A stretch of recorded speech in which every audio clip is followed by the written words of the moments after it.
पंडित जी, स्वास्थ्य सबसे बड़ा धन है एक व्यक्ति के जीवन में, ये नहीं तो कुछ भी नहीं।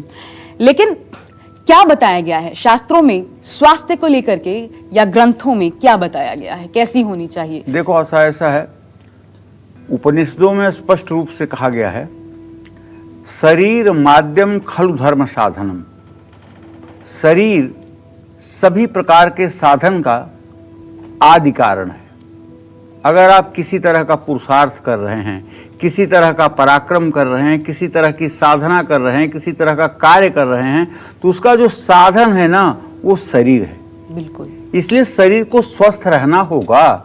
जब स्वस्थ शरीर रहेगा तभी स्वस्थ मन रहेगा, और जब स्वस्थ मन रहेगा तभी चाहे पूजा उपासना हो और चाहे भौतिक कर्तव्य हो, उनको आप अच्छे से कर पाओगे। तो शरीर माध्यम खलु धर्म साधनम, ऐसा हमारे उपनिषदों का कथन है। देखो, 4 वेद, 6 शास्त्र, 18 महापुराण, इसके बाद 11 तो बहुत अच्छे उपनिषद हैं, इसके बाद कुछ उप उपनिषद हैं जिनकी संख्या मिलाकर के 30-32 हो जाती है, और उपनिषदों के शब्दों को लेकर के वेदांत की रचना हुई है। जैसे अथातो ब्रह्म जिज्ञासा जन्माद्यस्य शास्त्र योनित्वात् तत्व समन्वयात्, मतलब ब्रह्म कौन है, अथातो ब्रह्म जिज्ञासा, वो कौन है जिससे ये चराचर जगत मोहित हो रहा है। ब्रह्मा अथातो ब्रह्म जिज्ञासा जन्माद्यस्य, जिसके कारण मात्र से लोगों का जन्म होता है।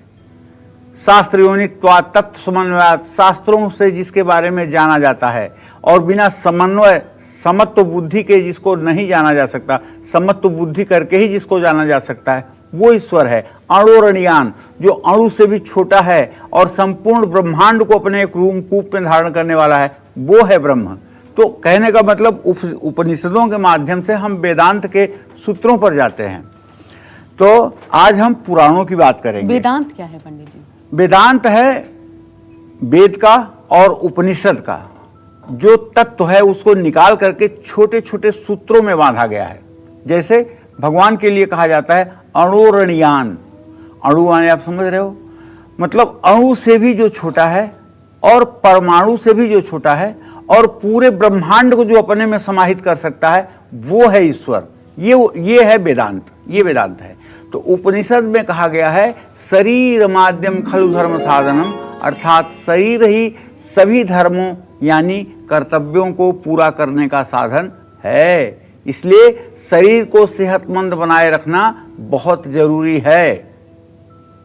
पहला जतन निरोगी काया, इसी के होने से सभी का होना है। शरीर की रक्षा और उसे निरोगी रखना मनुष्य का सर्वप्रथम कर्तव्य है। पहला सुख निरोगी काया। यत्र शुचिता च स्वच्छताम तत्र तिष्ठया आरोग्य वैभवंच सुखम। इसका अर्थ ये है, पवित्रता, शुचिता, ये परम धर्म है। ऐसा करने पर आरोग्य माने निरोगी रहेंगे, संपदा माने धन दौलत मिलेगी, और सुख की प्राप्ति होगी, तनाव मुक्त जीवन रहेगा। नमस्कार, मैं हूं मानक गुप्ता। अगर आपको हमारा ये वीडियो पसंद आया हो तो इसे लाइक और शेयर जरूर करें, और हां, हमें सब्सक्राइब और फॉलो करना ना भूलें ताकि आप देश और दुनिया की कोई खबर मिस ना करें। तो जुड़े रहिए हमारे साथ और देखते रहिए न्यूज़ 24।